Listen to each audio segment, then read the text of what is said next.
구약성경 1187페이지 에스겔서 24장의 말씀을 볼 차례입니다. 에스겔 24장 1절로 4절까지 그리고 15절에서 17절까지 이렇게 두 부분의 말씀을 보도록 하겠습니다. 먼저 에스겔서 24장 1절부터 5절까지네. 4절과 5절이 지금 합쳐져 있기 때문에 5절까지 같이 읽도록 하겠습니다. 시작. 아홉째 해 열째 달 열째 날에 여호와의 말씀이 내게 임하여 이르시되 인자야 너는 날짜 곧 오늘의 이름을 기록하라. 바벨론 왕이 오늘 예루살렘에 가까이 왔느니라. 너는 이 반역하는 족속에게 비유를 베풀어 이르기를 주 여호와께서 이같이 말씀하시기를 가마 하나를 걸라.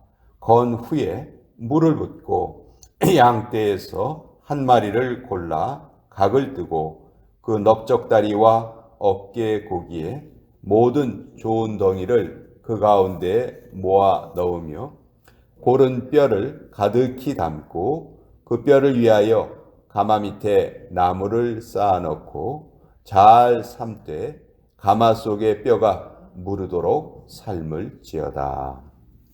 15절에서 17절까지의 말씀입니다. 시작. 여호와의 말씀이 또 내게 임하여 이르시되 인자야 내가 내 눈에 기뻐하는 것을 한번 쳐서 빼앗으리니 너는 슬퍼하거나 울거나 눈물을 흘리거나 하지 말며 죽은 자들을 위하여 슬퍼하지 말고 조용히 탄식하며 수건으로 머리를 동이고 발에 신을 신고 입술을 가리지 말고 사람이 초상집에서 먹는 음식물을 먹지 말라 하신지라. 하나님의 말씀입니다. 아멘. 자, 에스겔 24장의 말씀은 이제 포로로 끌려가 있는 에스겔에게 하나님께서 예루살렘의 멸망을 알려주시는 그런 내용이에요. 1절에 보면 아홉째 해 열째 달 열째 날이라고 되어 있죠. 이것은 에스겔이 포로로 끌려온 지 9년 정도가 지났을 때예요.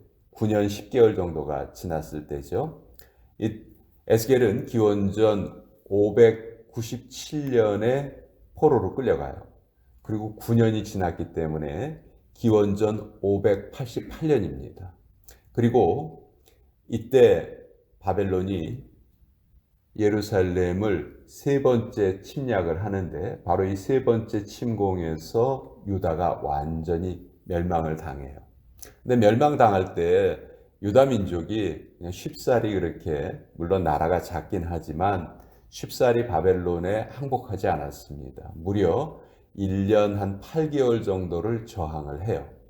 그 1년 8개월 동안 저항이 너무 심했기 때문에 나중에 바벨론에서는 예루살렘 성을 완전히 포위하고 굶어 죽이는 그런 전략을 쓰죠. 결국 저항을 계속 하기는 했지만 결국은 바벨론에 의해서 나라가 멸망당하는 그 아픔을 맛보게 되는데 그걸 미리 알려주시는 거예요. 에스겔에게 말씀을 하시는데 너는 오늘 그 날짜를 꼭 기록을 해라. 즉 네가 포로로 끌려온 지 9년 10개월 열흘이 된 이 날을 꼭 기억을 해라. 이 날부터 이제 바벨론의 3차 침공이 시작돼서 유다가 완전히 망했거든요. 그러면서 그 망할 것을 어떻게 예언을 해주시냐 하면 너 가마솥 하나를 걸어가지고 그 가마솥에 양고기를 넣고 그 양고기를 삶아라. 근데 언제까지 삶냐 하면 그 솥에 있는 물이 다 쫄아들어서 없어질 때까지 그 태우는 그 삶는 양고기가 다 없어질 때까지 계속 삶아라. 이건 다시 말해서 뭘 말하는 거냐 하면 너희 예루살렘이 이렇게 완전히 무너질 것이다 하는 것을 지금 에스겔에게 보여주고 계신 거예요.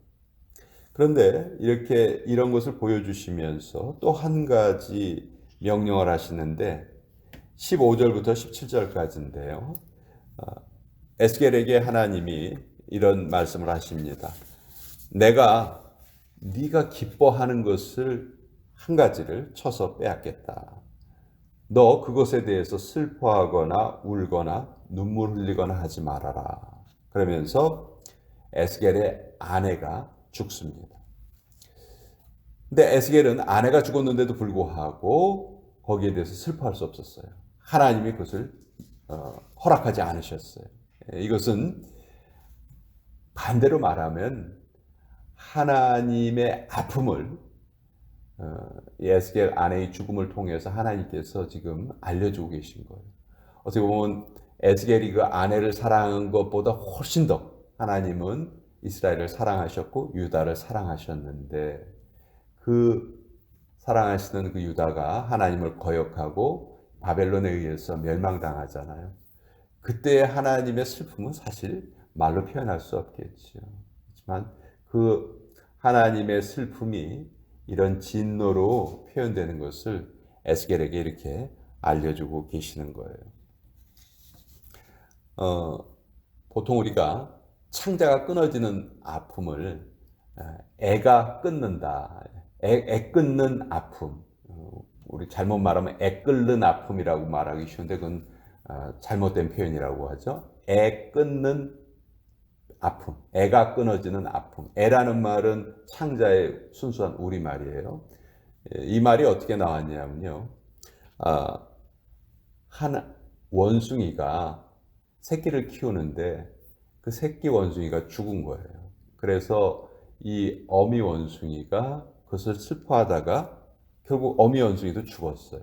나중에 그 어미 원숭이를 해부해 보니까 어미 원숭이의 창자가 끊어져 있다는 거예요.